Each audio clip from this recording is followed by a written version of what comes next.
Okay, let's go ahead and do a little bit of animation with something that has a mask, just so that I can demonstrate that for you. So I've gone ahead and cut out a fish, and this is just from Pixabay. The comes up, I believe, when you search for goldfish. I added a mask to it, so we've got a little cutout of a fish. I need to actually have this just as a transparency. So I'm going to right click on the mask and apply layer mask. So we just have a transparent fish. Call it fish. I'm going to right click on it and I'm going to duplicate layer, and I'm going to send it over to the 4th iteration of our animation. Tell it okay. So now I'm done with this. I'll close it. Yeah, I can save. That's fine. And voila. We have a fish. It's a big old fish. So I'm going to toss this into a smart object, convert to smart object. I'm going to Control T to transform, constrain my proportions. It's Shift key on most versions of Photoshop. And I'm going to rotate this and shrink that down. Okay, so we've got a fish. Great. So what I'd like to do is have the fish jump out of the water and jump back in the water. But I don't want it to just come off screen and back on screen like the snail is. I want it to actually look a little bit like it's coming out of the water. So I'm going to do that with a mask. So I'm just going to come in here and add a layer mask. And then on this layer mask, I'm going to, let's grab the magnetic lasso tool, I suppose. And I'm going to start it on the background actually, so that I can get some of these waves. There's a little wavy shape in here, and it's going to be a little messy around the edges. That's fine. I'm going to grab my square marquee tool, hold down Shift, and just select some more around the edges so that there's not some weird gap. Okay, come back up to the fish layer, turn back on the fish layer, go to the mask and fill that with black. Since I have black as the foreground, Alt Delete.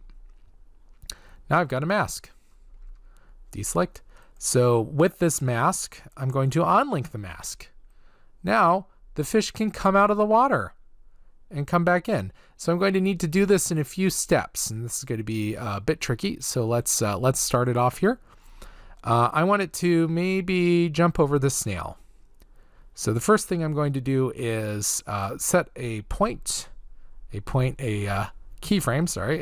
with it off screen.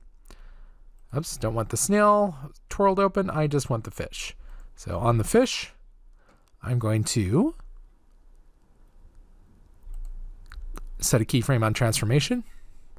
Here's the snail coming out of the water and it's out and about.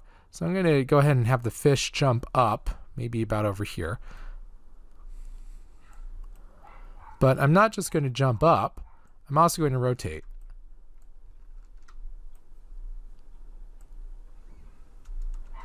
So notice that it comes leaping out of the water.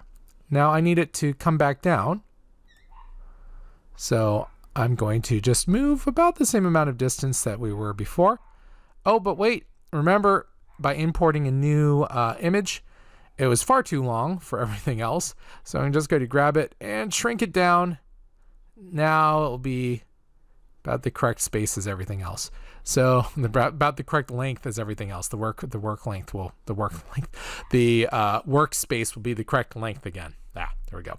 All right, I'm going to drag this guy back down, but I also need to Control T and rotate my fish again.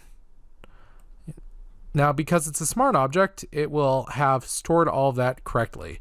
Sometimes rotations won't work correctly if it's not a smart object. Keep that in mind. So if you're having rotation issues, just make it a smart object and your life will be good.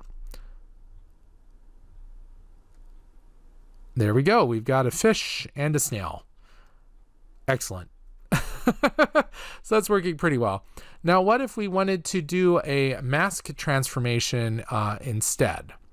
Well, that would be a little bit different. Let's see. What could we do that would be a good mask transformation? I know. We'll grab a big cloud and we'll make a small cartoony cloud, and we'll move that cartoonish cloud around. Let's go ahead and grab a cloud file real quick. So we'll pop back over, grab this big pink cloud. I'm just going to drag it right here. And now we have a big pink cloud, but it takes up all the space. So what are we going to do? We're going to make a mask. So I'm going to click the mask, and I'm going to invert the mask with Control I, right? Grab my brush with some white, and nice hard brush in this case. And I'm just going to do a cartoonish kind of cloud shape, and I need a little more.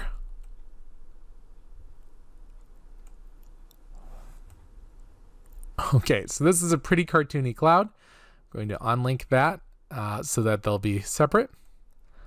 So notice that now I can move this cloud shape around and it will just reveal the cloud in the background. So maybe I just want this cloud to kind of move from left to right on the screen.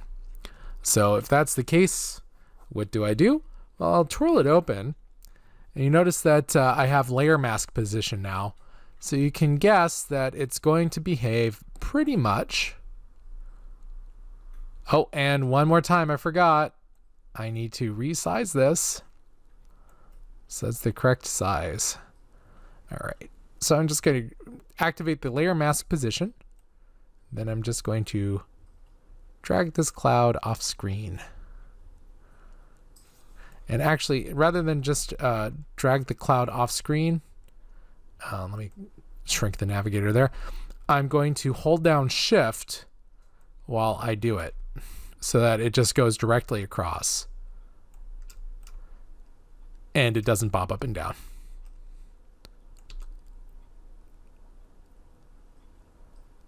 There we go. So now that corresponds a bit with how the color is changing as the cloud comes in. Getting pretty busy, but there's one more thing I would like to show you all. Let's go ahead and save. And now's actually a good time just to make sure we don't get a corrupt file. Let's save as again. Boom. I'm going to iterate this up one more time. And we've got all this going on. All right, I still haven't shown you how to do onion skin, but you know what? Let's do this. We have 4 animated elements now. So now's a good time to go over how to render out our GIF. And then once we've rendered out the GIF, I'll show you how to use onion skin. How's that sound? I will see you in the next video as we cover how to render out something for the web.